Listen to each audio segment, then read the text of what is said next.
উত্তরণ।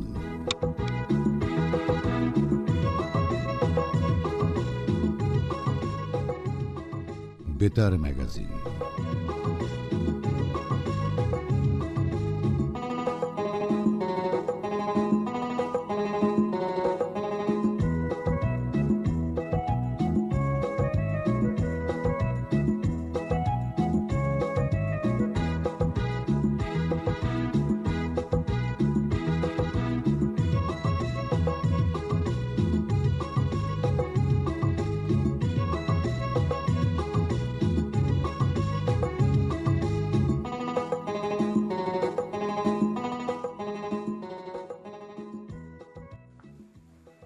সময় এখন তরুণদের, সময় এখন বাংলাদেশের। তরুণের হাতে গড়া নতুন দিনের গল্প, এ যেন এক নতুন বাংলাদেশ। প্রতিবাদ, আশা আর শপথ, এই সময়ে তারা লিখছে ইতিহাস। বাংলাদেশ হয়েছে বিশ্বে উদাহরণ, ছাত্র জনতার জয় সবচেয়ে বড় কারণ। শুধু কণ্ঠে নয়, রয়েছে হাতে হাজারো কাজে। এ সময়ের তারুণ্য অকুতভয় সব লড়ছে, ভবিষ্যৎ বদলাবে সে লক্ষ্যেই যে চলছে। অন্যায় দেখলে তারুণ্য চুপ করে না থাকে, তারা জানে প্রতিবাদী গড়বে নতুন ঠিকানা, সত্য, ন্যায়, ঐক্য আর বৈষম্যহীনতার বাঁকে। সুপ্রিয় শ্রোতা বন্ধুরা, আজকে তরুণ ছাত্র জনতা তুমুল ঐক্যে সমতা প্রতিষ্ঠা করুক, সত্য ন্যায়ের আলোয় সকল বৈষম্যের অবসান ঘটাক, শান্তি, সুখ আর সমৃদ্ধিতে ভরে উঠুক আমাদের প্রাণের বাংলাদেশ। এমন শুভকামনায় শুরু করছি শিল্প, সাহিত্য, সংস্কৃতি ও সমসাময়িক প্রসঙ্গ নিয়ে ম্যাগাজিন অনুষ্ঠান উত্তরণ।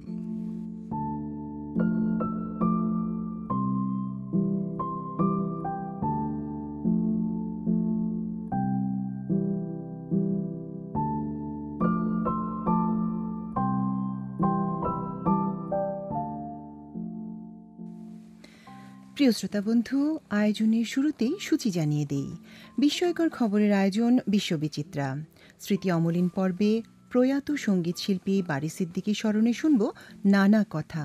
জাতীয় ও আন্তর্জাতিক পর্যায়ে বিখ্যাত শিল্প ও শিল্পীর ইতিহাস নিয়ে পর্ব শিল্পকথা। চলতি বিশ্বে ঘটে যাওয়া প্রাত্যহিক ঘটনাবলী নিয়ে চলতি বিশ্ব রয়েছে বই পরিচিতি, যেখানে থাকবে দেশে বিদেশে প্রকাশিত বইয়ের পর্যালোচনামূলক প্রতিবেদন এবং শোনাব একটি নির্বাচিত আধুনিক গান।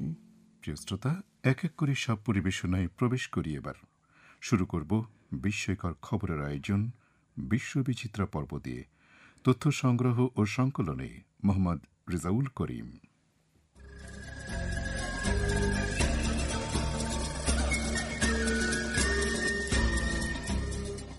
ম্যাগাজিন অনুষ্ঠান উত্তরণের বিশ্বের বিস্ময়কর খবর বিশ্ববিচিত্রায় স্বাগত জানাচ্ছি গোলাম সারোয়ার মির্জা। নেদারল্যান্ডসের রাজা উইলেম আলেকজান্ডার গোপনে রয়্যাল ডাচ এয়ারলাইন্সে কো পাইলট হিসেবে দায়িত্ব পালন করেছেন দীর্ঘ ২১ বছর। এমনকি ২০১৩ সালে সিংহাসনে বসার পরও খণ্ডকালীন চাকরিটি চালিয়ে গেছেন তিনি। বিখ্যাত স্প্যানিশ চিত্রশিল্পী সালভাদর দালি আর্ট স্কুল থেকে দুবার বহিষ্কৃত হয়েছিলেন। বিখ্যাত মার্কিন পাচক রুথ ওয়েকফিল্ড ১৯৩৮ সালে চকলেট চিপ কুকি খাবারটি উদ্ভাবন করেছিলেন ভুল করে। ইতিহাসে প্রথমবারের মতো আতশবাজি ফুটেছিল ১৪৮৬ সালে ইংল্যান্ডের রাজা সপ্তম হেনরির বিয়েতে। আইফেল টাওয়ার শুরুতে স্পেনের বার্সেলোনায় তৈরি করার কথা ছিল, তবে শহরটি ভেবেছিল আইফেল টাওয়ারটি হবে কুৎসিত, তাই শেষমেশ সেটি গড়ে উঠেছে ফ্রান্সের প্যারিসে। গ্রীষ্মে অ্যান্টার্কটিকায় সূর্যকে কখনোই দিগন্তের নিচে অস্ত যেতে দেখবেন না, মহাদেশটি যেখানে আপনি থাকুন না কেন। ম্যাগাজিন অনুষ্ঠান উত্তরণের বিশ্বের বিস্ময়কর খবর বিশ্ববিচিত্রা আজ এ পর্যন্তই।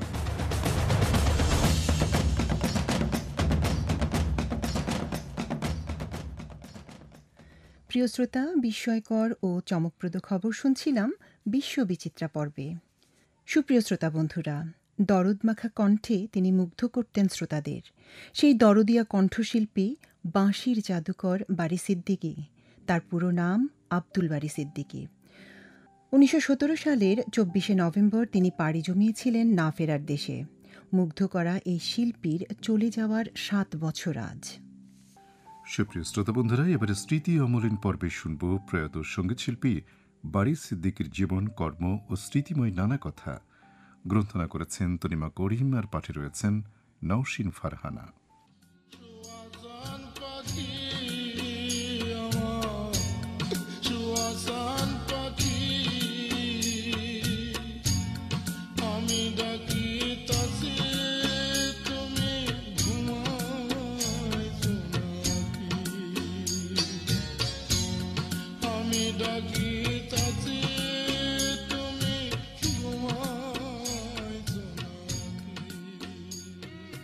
চব্বিশে নভেম্বর 2017 আমাদের সঙ্গীতাঙ্গনে নেমে এলো নিদারুণ শোকের ছায়া।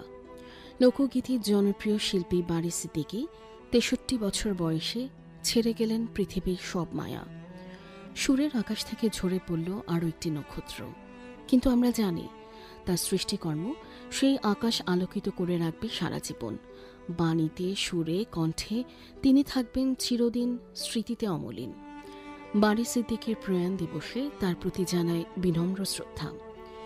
বারী সিদ্দিকী 1954 সালের 15 নভেম্বর নেত্রকোনার এক সঙ্গীতজ্ঞ পরিবারে জন্মগ্রহণ করেন।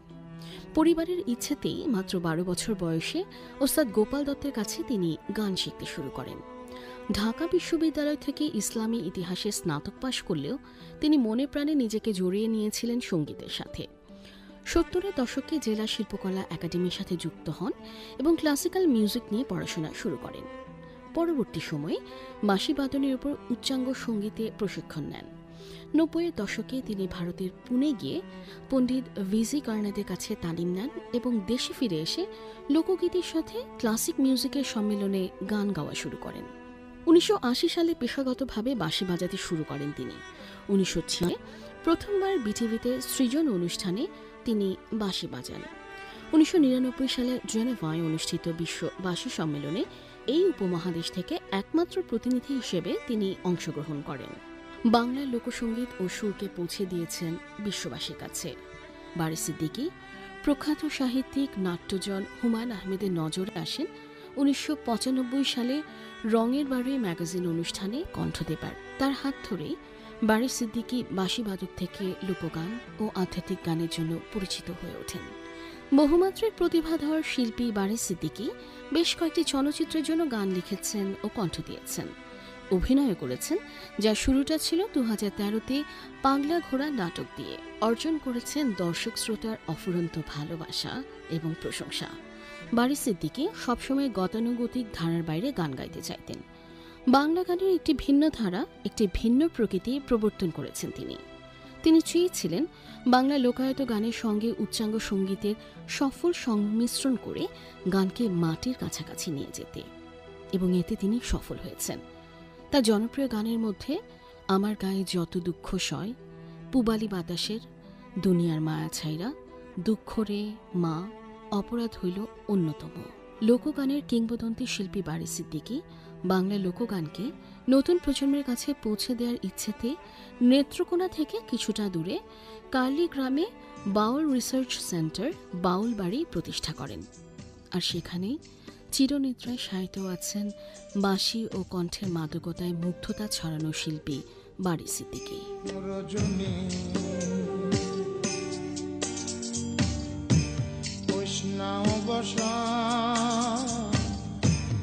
আজ নিশীতে আসতে পারে বন্ধু কালাচান রজনী, কৃষ্ণা অবসান আজ নিশীতে আসতে পারে বন্ধু কালাচান, আজ নিশীতে আসতে পারে বন্ধু কালাচান।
রজনী কৃষ্ণা অবসান কৃষ্ণা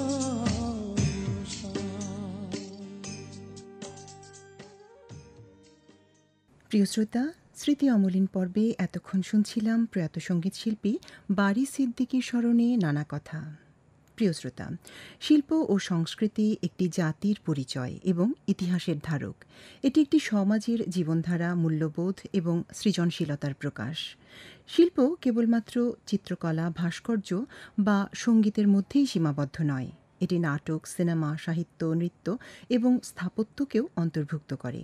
অন্যদিকে সংস্কৃতি হল মানুষের দৈনন্দিন আচরণ, রীতিনীতি, ধর্ম, ভাষা এবং ঐতিহ্যের সমষ্টি। প্রিয় শ্রোতা, এবারে শিল্পকথা পর্বে জাতীয় ও আন্তর্জাতিক পর্যায়ে বিখ্যাত শিল্প ও শিল্পীর ইতিহাস জানব। আজ সিরিয়ার ঐতিহাসিক নগরী আলেপ্পো বিষয়ে শুনব নিবন্ধ। গ্রন্থনায়ী মোহাম্মদ নাহিদ হাসান, পড়ে শোনাচ্ছেন সাইরা হাবিব।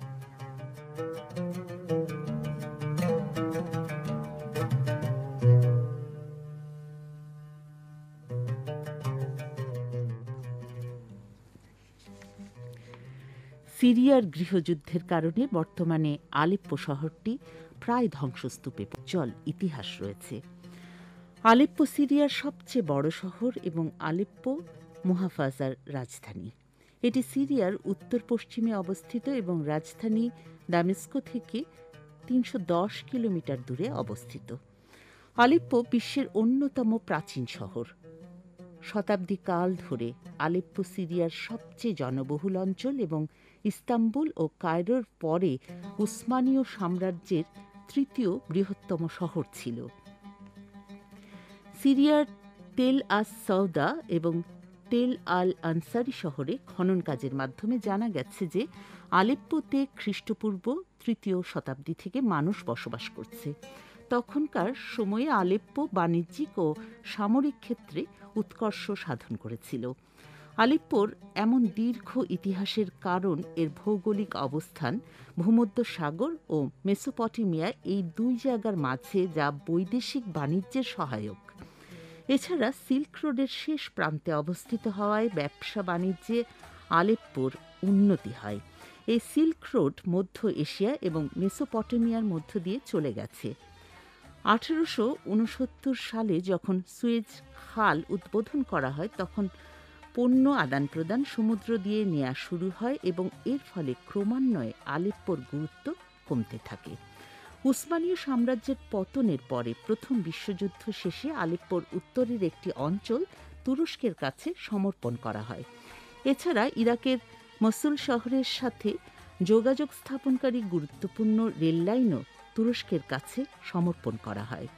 1940 সালে আলেপ্পো তার সমুদ্র এবং তুরস্কের সঙ্গে সরাসরি যোগাযোগ হারায়।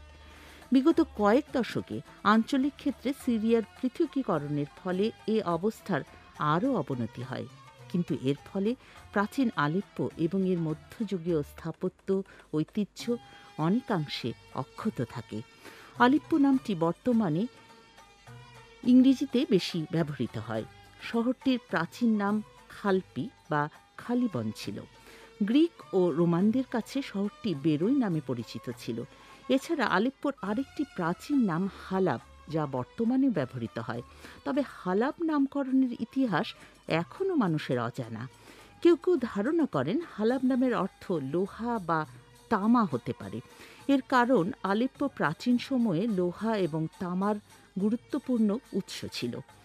আলেপ্পোর উত্তরে এবং পশ্চিমে আবাদি জমি রয়েছে। এসব জমিতে জলপাইয়ের চাষ হয়। কিউইক নদীর তীরে আলেপ্পো শহর গড়ে ওঠে। এই নদী আলেপ্পোর মধ্য দিয়ে প্রবাহিত হয়ে শহরের দক্ষিণ দিকে চলে গেছে। তবে আলেপ্পোর প্রাচীন অংশ নদীর বাম পাশে অবস্থিত। এটি আগে 8টি পর্বত দ্বারা পরিবেষ্টিত ছিল। প্রাচীন আমল থেকে আলেপ্পো একটি গুরুত্বপূর্ণ অর্থনৈতিক কেন্দ্র হিসেবে পরিচিত। ভৌগোলিকভাবে আলেপ্পোর অবস্থান বেশ গুরুত্বপূর্ণ, কারণ এটি 2টি গুরুত্বপূর্ণ বাণিজ্য পথের সংযোগস্থলে অবস্থিত। ভারত, টাইগ্রিস ও ইউফ্রেটিস নদীর অঞ্চল থেকে বাণিজ্য বেশি হতো। আলেপ্পোর অর্থনীতি তৈরি পোশাক, রাসায়নিক পণ্য, ওষুধ শিল্প, কৃষিজাত পণ্য, প্রক্রিয়া, ইলেকট্রনিক যন্ত্রাংশ, পানীয় প্রকৌশল এবং পর্যটনের ওপর নির্ভরশীল। আলেপ্পো দেশটির প্রধান উৎপাদন কেন্দ্র। আলেপ্পোকে আরব বিশ্বের সাংস্কৃতিক এবং ক্লাসিক সঙ্গীতের অন্যতম প্রধান কেন্দ্র হিসেবে বিবেচনা করা হতো। আলেপ্পোর অনেক শিল্পী আরবি ক্লাসিক এবং ঐতিহ্যবাহী সঙ্গীতের অগ্রনায়ক হিসেবে বিবেচিত। আরব সঙ্গীতের বিখ্যাত শিল্পী যেমন সাইদ দারভিশ, মোহাম্মদ আবদুল ওয়াহাব আলেপ্পোর সমৃদ্ধ সঙ্গীত সংস্কৃতিকে স্বীকৃতি দিতে এবং এর ঐতিহ্য থেকে শিক্ষা নিতে আলেপ্পো পরিদর্শনে আসতেন। আলেপ্পোর সমজদার শ্রোতার জন্যও সুপরিচিত। সিরীয় রন্ধনশৈলী, বিশেষ করে আলেপ্পোর রান্নায় অনেক প্রকারের খাবার প্রচলিত। আলেপ্পোর পার্শ্ববর্তী অঞ্চলে প্রচুর পরিমাণে জলপাই, বাদাম এবং ফল জন্মে। ফ্রান্সের ইন্টারন্যাশনাল একাডেমি 2007 সালে আলেপ্পোকে রন্ধন পুরস্কার দেয়। এর কারণ আলেপ্পোতে আরব বিশ্বের বিভিন্ন সম্প্রদায় বসবাস করত এবং আলেপ্পো উসমানীয় সাম্রাজ্যের অন্তর্গত ছিল। এদের বৈচিত্র্যময় খাদ্যাভ্যাস আলেপ্পোর রন্ধনশিল্পে অবদান রাখে।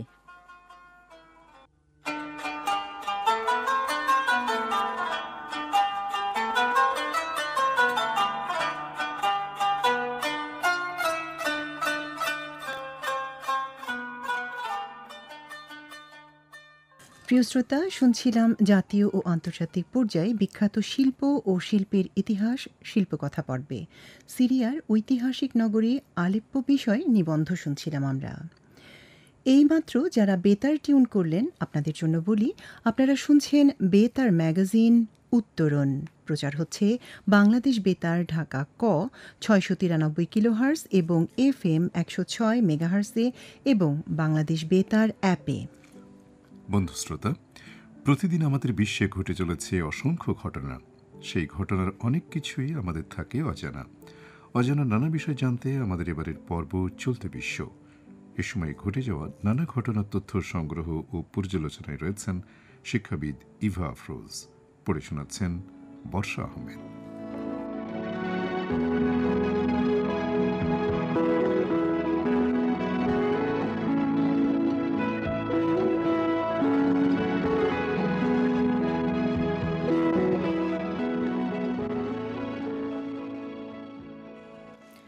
প্রথমেই বাংলাদেশ প্রসঙ্গ।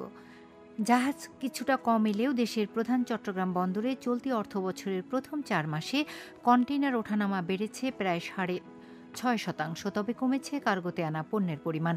জাহাজ আসার সংখ্যা ও কার্গো হ্যান্ডলিং কিছুটা কম হলেও কন্টেইনার ওঠানামার সংখ্যা বেড়ে যাওয়া এবং জাহাজের গড় অবস্থানকাল কমে আসাকে ইতিবাচকভাবে দেখছেন বন্দরের কর্মকর্তারা। চট্টগ্রাম বন্দর কর্তৃপক্ষের তথ্য অনুযায়ী চলতি 2024-25 অর্থ বছরের জুলাই থেকে অক্টোবর পর্যন্ত 4 মাসে আমদানি ও রপ্তানি মিলিয়ে বন্দরে ওঠানামা হয়েছে 11,01,917 TEUs কন্টেইনার। কন্টেইনার হ্যান্ডলিংয়ের পরিমাণ বাড়া বন্দরের সক্ষমতা বৃদ্ধি এবং অগ্রগতি সূচক নির্দেশ করে। 3 মাসে কন্টেইনার হ্যান্ডলিং হয়েছে 8,30,582 TEUs, যা গত বছরের একই সময় চেয়ে 76,986 TEUs বেশি। গত বছরের একই সময়ের তুলনায় কন্টেইনার হ্যান্ডলিংয়ের প্রবৃদ্ধি 10.22%। এবারে বিশ্ব প্রসঙ্গ। অবশেষে দরিদ্র দেশগুলোকে $300 বিলিয়ন দেওয়ার প্রতিশ্রুতি। জলবায়ু সম্মেলন জলবায়ু পরিবর্তনের প্রস্তুতি ও প্রতিরোধে সাহায্য করার জন্য উন্নয়নশীল দেশগুলোকে রেকর্ড $300 বিলিয়ন 30,000 কোটি দেওয়ার প্রতিশ্রুতি দিয়েছে ধনী দেশগুলো। শনিবার আজারবাইজানের COP29 সম্মেলনে দীর্ঘ আলোচনা ও দরকষাকষির পর অবশেষে দেশগুলো এ বিষয়ে সমঝোতায় আসতে সক্ষম হয়েছে। জাতিসংঘের জলবায়ু বিষয়ক সংস্থার প্রধান সাইমন স্টিয়েল বলেছেন, এটি একটি কঠিন যাত্রা ছিল, তবে আমরা একটি চুক্তিতে সম্মত হতে পেরেছি। প্রতিশ্রুতি অনুযায়ী জলবায়ু সংকটের ঝুঁকিতে থাকা দরিদ্র দেশগুলোকে প্রতি বছর $300 বিলিয়ন দেবে পরিবেশ দূষণকারী ধনী দেশগুলো। 2035 সাল পর্যন্ত এ অর্থ দেয়া হবে। প্রায় 200 দেশের প্রতিনিধিরা এ বিষয়ে একমত হয়েছেন। চলতি বছর কপের 29তম আসর শুরু হয় গত 11 নভেম্বর। গত শুক্রবার এই সম্মেলন শেষ হওয়ার কথা ছিল, তবে জলবায়ু তহবিলে অর্থায়নের বিষয়ে কোনো সমঝোতা না হওয়ায় সময় আরও একদিন বাড়ানো হয়। অবশেষে দীর্ঘ আলাপ আলোচনার পর বাংলাদেশ সময় রোববার ভোরে এ বিষয়ে একটি চুক্তিতে একমত হয়েছে কপের সদস্য দেশগুলো। ধনী দেশগুলোর বিরুদ্ধে জলবায়ু তহবিলে প্রয়োজনীয় অর্থ বরাদ্দ না দেওয়ার অভিযোগ তুলে শনিবার রাতে সম্মেলন বর্জনের ঘোষণা দেয় জলবায়ু পরিবর্তনের কারণে ক্ষতিগ্রস্ত দেশগুলো। তবে পরে আবার আলোচনায় যোগ দেয় তারা। 2035 সাল পর্যন্ত দরিদ্র দেশগুলোকে প্রতি বছর কমপক্ষে $300 বিলিয়ন দেবে ধনী দেশগুলো।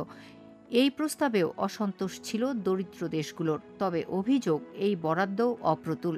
বর্তমানে এই তহবিলে প্রতি বছর $100 বিলিয়ন জমা দিচ্ছে উন্নত দেশগুলো।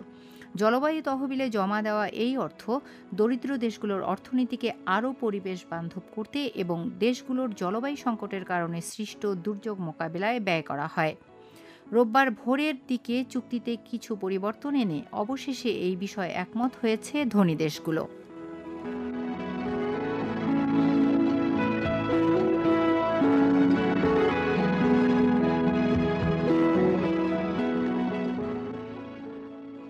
প্রিয় শ্রোতা, শুনছিলেন চলতি বিশ্ব পর্বে বিশ্বে ঘটে যাওয়া নানা জানা অজানা ঘটনা।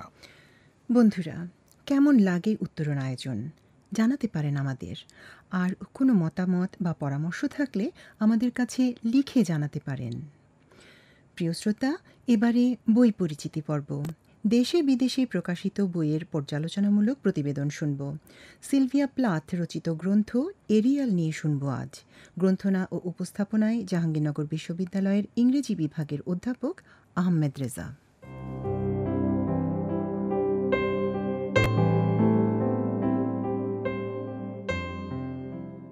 শ্রোতা বন্ধুরা, উত্তরণের বই পরিচিতি পর্বে আজ কথা বলবো একজন বিশ্ববিখ্যাত কবির লেখা একটি কাব্যগ্রন্থ নিয়ে। যে কাব্যগ্রন্থ সম্পর্কে আজ কথা বলবো সেই বইয়ের নাম এরিয়েল। এই বইয়ের লেখক সিলভিয়া প্লাথ। তিনি এই বইটি ইংরেজি ভাষায় লিখেছেন, আর তাঁর লেখা এই বইটি বঙ্গানুবাদ করেছেন আয়েশা ঝর্ণা। বাংলায় উপস্থাপিত এই বইটি প্রকাশ করেছে ঐতিহ্য নামের প্রকাশনা প্রতিষ্ঠান। এই বঙ্গানুবাদকৃত বইয়ের প্রচ্ছদ এঁকেছেন ধ্রুবয়েশ। শ্রোতা বন্ধুরা, সিলভিয়া প্লাথ আধুনিক কালের, বিশেষত বিংশ শতাব্দীর একজন উল্লেখযোগ্য কবি। তার জন্ম 1932 সালে মার্কিন যুক্তরাষ্ট্রে, আর মৃত্যু 1963 সালে যুক্তরাজ্যের রাজধানী লন্ডনে। মাত্র 31 বছর বেঁচে ছিলেন তিনি, কিন্তু এই 31 বছরের পুরোটাই ছিল নানান আকস্মিক এবং নাটকীয় ঘটনায় পূর্ণ। তার বাবা ছিলেন জাতিতে জার্মান, আর মার আদি বাড়ি অস্ট্রিয়ায়। তবে সিলভিয়ার যখন জন্ম, তার আগে থেকেই তার বাবা মার বসবাস মার্কিন যুক্তরাষ্ট্রে। সিলভিয়ার জন্ম ও বেড়ে ওঠা মার্কিন যুক্তরাষ্ট্রের ম্যাসাচুসেটসে। তার লেখালেখি শুরু প্রায় 8 বছর বয়স থেকে। তার মেয়েবেলা থেকে সিলভিয়া ভীষণ ডিপ্রেশনে ভুগতেন, আর তিনি ছিলেন প্রবল আবেগপ্রবণ। তার লেখা নানান কবিতায় এই ডিপ্রেশন ও তীব্র আবেগের উপস্থাপনা রয়েছে। তিনি যুক্তরাজ্যের কেমব্রিজ বিশ্ববিদ্যালয়ে পিএইচডি করতে যান। সেখানে তখনকার তরুণ ইংরেজ কবি টেড হিউজের সাথে পরিচয়। সে পরিচয় পরে তাঁদেরকে পরিণয় সূত্রে আবদ্ধ করে। তবে সেই বিবাহিত জীবন বেশি দিন সুখের ছিল না। পরস্পরের প্রতি অবিশ্বাস ও অনাস্থা একসময় বিবাহ বিচ্ছেদের রূপ নেয়। স্বামীবিহীন জীবনযাপনকালে 1963 সালে তিনি আত্মহত্যা করেন। তবে এরই মধ্যে তিনি বেশ কয়েকটি কাব্যগ্রন্থ রচনা করেন। এরিয়েল তাঁর অন্যতম বিখ্যাত কাব্যগ্রন্থ। এই গ্রন্থটি অত্যন্ত যত্ন সহকারে বঙ্গানুবাদ করেছেন কবি আয়েশা ঝর্ণা। আয়েশা ঝর্ণা শুধু একজন কবি নন, গল্পকার এবং প্রাবন্ধিক। ইতোমধ্যে তাঁর বেশ কয়েকটি কাব্যগ্রন্থ প্রকাশিত হয়েছে গল্পগ্রন্থ। পেশা তাঁর শিক্ষকতা, আর নেশা লেখালেখি।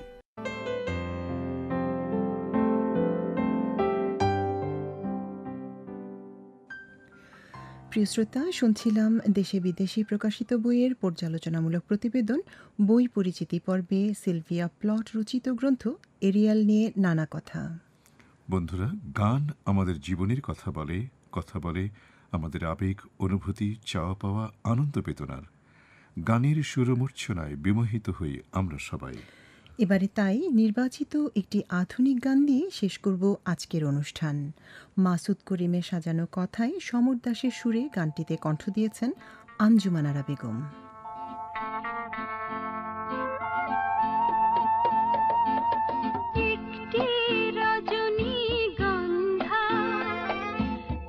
বাতাসে গন্ধ ঢেলে আজ রাতে আমায় করেছে উন্মন। জানালার পাশটিতে দাঁড়িয়ে আছি, যেন তার পদধ্বনি শুনেছে মন। একটি রজনীগন্ধা বাতাসে গন্ধ ঢেলে।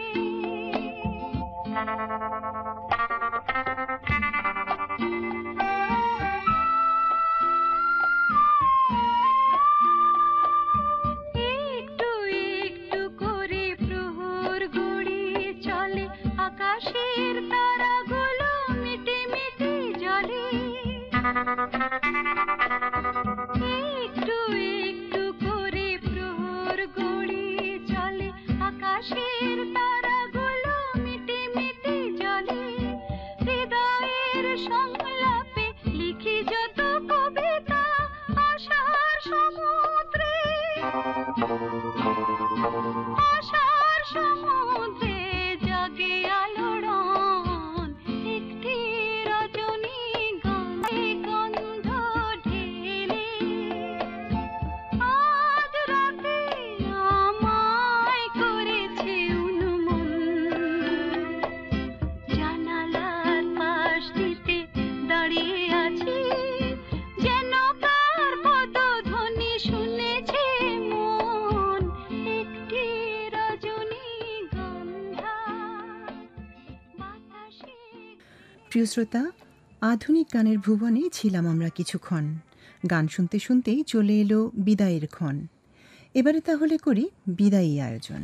বিদায়ী কথায় জানিয়ে দিই, আজকের উত্তরণ গ্রন্থনায় ছিলেন মোহাম্মদ জুবাইদ হোসেন পলাশ, উপস্থাপনায় ছিলাম আমি আজহারুল ইসলাম রানী এবং আমি তামান্না মিনহাজ, সম্পাদনায় মোহাম্মদ নিজামুদ্দিন, প্রযোজনা সহযোগিতায় মাহমুদ রেজা, প্রকৌশল দায়িত্বে ছিলেন সৈয়দ রবিউল ইসলাম নির্দেশনায় প্রেম গোপাল হালদার, তত্ত্বাবধানে সৈয়দ রাজু আহমেদ এবং উত্তরণ প্রযোজনা করলেন ইশরাত শারবিন। সবাই ভালো থাকুন। শুভরাত্রি। শুভরাত্রি।